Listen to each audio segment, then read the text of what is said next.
Hello and welcome back to our channel. So today in this video we will be talking about how you can log in to Wells Fargo loan account. So without wasting much of our time, let's get straight into the video.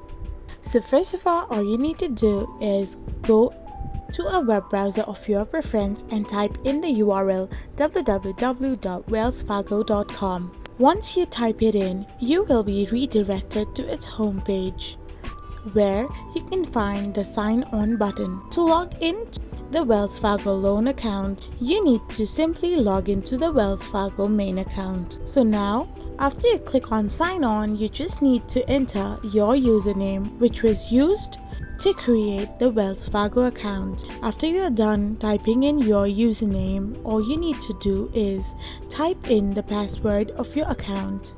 So once both the credentials are filled, all you need to do is click on the sign on option.